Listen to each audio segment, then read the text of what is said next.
네. 또 한 구절은 이제 마가복음 11장 17절인데 이것은 제가 읽겠습니다. 이에 가르쳐 이르시되 기록된 바 내 집은 만민이 기도하는 집이라 칭함을 받으리라고 하지 아니하였느냐. 너희는 강도의 소굴을 만들었도다. 예수님이 성전을 정하신 이 사건도 사복음서 모두에 나오는 아주 중요한 이야기입니다. 예수님은 성전이 어떠한 곳인지 분명하게 말씀하십니다. 내 집은 만민이 기도하는 집이라.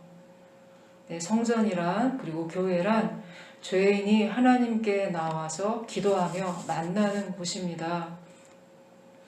유대인들에게는 성전 신학이라는 게 있었습니다.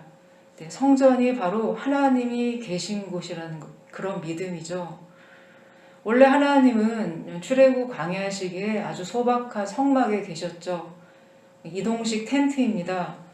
하나님의 백성들이 이동하면 제사장과 레위인들이 성막 이삿짐을 싸서 같이 이동시켰습니다. 누가 하나님이 어디 계시냐 묻는다면 하나님의 백성이 거하고 있는 그곳에 계시다고 답을 했습니다. 이런 이동식 성막은 솔로몬 때 성전이 지어지면서 이제 막을 내리게 됩니다. 사실 하나님 화려한 성전을 이스라엘 백성이나 왕에게 요구하신 적이 없습니다. 다윗이 어떤 소원함을 갖게 되었고 하나님은 그 마음을 받아주셔서 솔로몬 때에 허락해 주셨습니다. 이때부터 유대인들의 마음에는 성전이 바로 하나님이다 이런 믿음을 갖게 되었죠. 바벨론 시대에 솔로몬 성전이 파괴되었지만 성전 신학은 계속 유지되었습니다. 이 견고한 성전 신학은 예수님이 오시면서 깨지게 됩니다. 이제는 건물에 하나님이 계시는 게 아니라 누구든지 그 마음에 예수님을 모시는 사람, 그곳이 바로 성전입니다. 너희가 이 성전을 헐라 내가 사흘 동안에 일으키리라. 예수님은 자신의 육체를 두고 성전이라고 말씀하셨습니다. 오늘 말씀도 한번 모든 감각을 다 열고 상상력을 동원해서 마치 사건 현장에 들어가는 것처럼 읽어보겠습니다. 예수님의 제자가 되어서 저는 주님을 따라 성전에 들어갔습니다. 입구에서부터 성전이 시끌벅적하죠. 얼굴이 찌푸려집니다. 성전 입구에 들어서자 기도하고 싶은 마음이 싹 사라졌습니다. 소와 양이 우는 소리, 또 비둘기가 구구거리고 또 비둘기 배설물들이 여기저기 흩어져 있습니다. 로마 화폐를 유대 화폐로 바꾸어서 이제 헌금을 해야 하는데 환전 수수료를 여기저기서 우리가 더 싸게 해준다, 아니다 우리가 더 싸게 해준다 이렇게 호객하는 상인들의 소리가 성전 안에 가득합니다. 멀리서 예배 드리기 위해 다 먼 타지에서 외국에서 온 사람들의 한탄하는 소리가 들려옵니다. 돈 없으면 예배도 못 드리겠네. 성전 안에는 못 들어오지만 하나님을 경외하는 이방인들이 기도하던 이 마당이 이젠 장터로 변했습니다. 예수님을 따라 성전에 들어가자 저도 같이 마음이 불편해집니다. 예수님은 한동안 계속 그 광경을 바라보고 계셨습니다. 예수님은 오래전에 기도의 소리로 가득 채워졌던 그 시기를 기억하고 계셨습니다. 사실 성전이 처음부터 이랬던 것은 아니었죠. 만민이 모여서 기도하는 그런 곳이었죠. 그런데 지금 그 모습은 하나도 없습니다. 예수님 뒤에서 저는 시골에서 올라온 사람 마냥 웅장한 성전을 위아래 옆으로 다 돌아봅니다. 육중한 돌, 두 팔을 다 뻗어도 잡히지 않는 높고 넓은 기둥을 봅니다. 천정이 얼마나 높은지 잘 보이지도 않습니다. 성전이 너무나 컸습니다. 건물이 너무너무 무겁고 버겁게 느껴졌습니다. 그런데 한편으로 제사장들과 유대인들을 보니 안타까운 마음이 들었습니다. 그들도 한때는 하나님께 헌신적인 사람이었는데 한 10%, 20% 정도는 그들의 마음도 이해가 되었습니다. 그래서 저는 예수님께 질문을 했습니다. 예수님은 채찍을 만들려고 노끈을 꼬아서 막대기에 묶고 계셨습니다. 주님, 성전의 이런 모습이 참 보기에 안 좋지만 그래도 한편으로는 이해가 됩니다. 이렇게 거대한 성전을 유지하고 관리하려면 돈이 필요하지 않겠습니까? 이렇게 큰 건물을 유지하려면 당연히 돈이 드는 것이죠. 헌금으로 다 되겠습니까? 그때 예수님은 제 마음에 이렇게 답을 해 주셨습니다. 건물이 기도보다 더 크면 안 된다. 예수님은 저에게 건물이 필요 없다고 하시지 않으셨습니다. 건물이 기도보다 더 크면 안 된다고 우선순위를 말씀하셨습니다. 그래서 주님께 이런 기도를 하게 되었습니다. 하나님, 사람들은 변하기 마련입니다. 이들도 한때는 주님께 헌신적인 사람들이었습니다. 그러니 예수님, 이곳을 청소해 주옵소서. 예수님의 청소를 필요로 합니다. 건물의 주기적인 청소가 필요한 것처럼 주님, 송구스럽지만 이곳을 청소하시러 방문해 주십시오. 하나님이 다시 기뻐하는 곳이 되도록 주님 청소하여 주옵소서. 그리고 장면이 바뀌면서 저는 한 견고한 성전 안에 있었습니다. 그곳은 아주 고요하고 완벽하게 소음이 차단된 그런 좋은 성전이었습니다. 앞에는 예수님이 앉아 계셨고 한 뒤에 정도는 제가 앉아 있었습니다. 아무리 옆을 보고 앞을 보고 이렇게 봐도 다른 사람이 없었어요. 그래서 뭐라고 기도를 해야지? 저는 늘 개척교회 사모였으니까 항상 습관적으로 나오는 기도가 있습니다. 주님, 이곳을 늘 성도들로 채워주옵소서.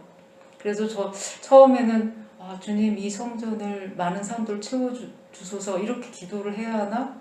이렇게 하려고 하다가 그게 아닌 것 같아서 또 다시 앉아 있었습니다. 그래서 성령께 뭐라고 기도를 해야 할까요? 기도를 가르쳐 주옵소서.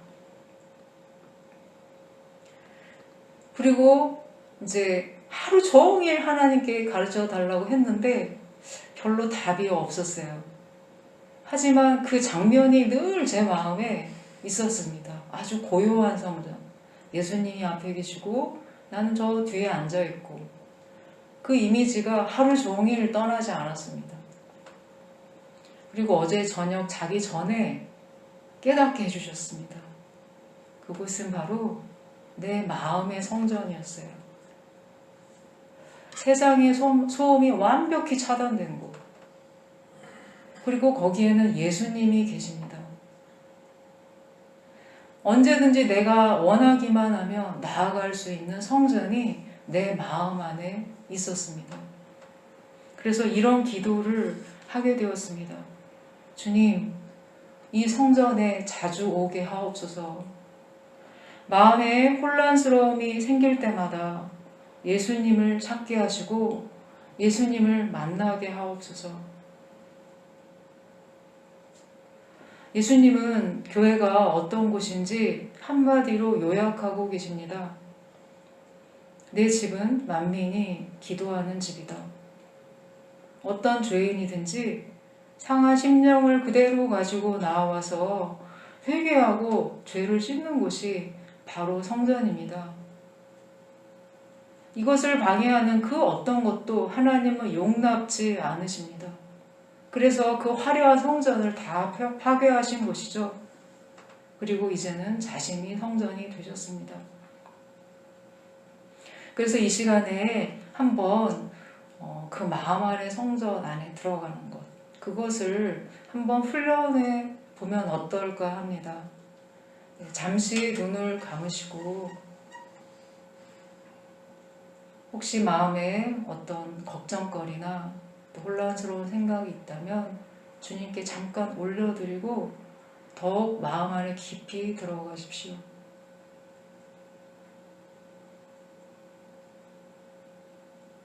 잔잔한 강가의 물처럼 마음을 고요하게 하시고 성령께서 인도해 주시기를 간구드리면서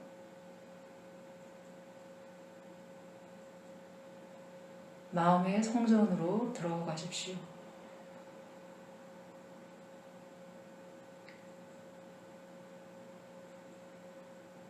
그곳은 예수님이 계신 곳입니다. 잠시 침묵 가운데 마음의 성전에 들어가서 주님과 사귀는 시간을 갖겠습니다.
예수님께 나의 마음을 솔직하게 고합니다. 상한 심령 그대로 주님을 만나고 주님께 나의 마음을 열어놓습니다.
제가 기도하며 시간을 마치겠습니다. 이후에 기도를 이어가시기 바랍니다. 은혜로우신 하나님 아버지, 저희가 하나님을 만나려고 먼 곳을 찾아 헤매었습니다. 저희 인생을 찾아서 하나님이 어디 계신지 모르고 방황하던 시기도 있었습니다. 그러나 하나님은 먼데 계시지 않고 우리 마음 안에 계십니다. 주님, 저희들의 마음이 꺼려지고 죄가 가리워질 때마다 저희들을 주님의 보혈로 깨끗하게 씻어주시고 언제든지 담대하게 마음의 성전 안에 들어가게 하옵소서. 그리고 예수님이 계신 그곳에서 평강을 누리게 하옵시고 세상의 다른 소음과 밖에 많은 즐거움을 찾아 헤매지 않게 하시며 그 고요한 성전에 들어가 주께서 주시는 평강을 누리게 하옵소서. 너희가 성전인 것과 하나님의 성령이 너희 안에 거하시는 것을 알지 못하느뇨. 주님, 이 말씀을 늘 마음에 새기게 하옵소서. 오늘도 그리고 이번 한 주간도 주께서 늘 동행하여 주옵시고 저희들이 세상에서 많이 시달리고 마음이 혼란스러워질 때 흔들리지 않게 하시오며 늘 즉시 고요한 성전에 들어가 주님을 만나는 은총을 이 한 주간 동안 누리게 하옵소서. 예수님의 이름으로 기도합니다. 아멘. 고요 기도하시기 바랍니다.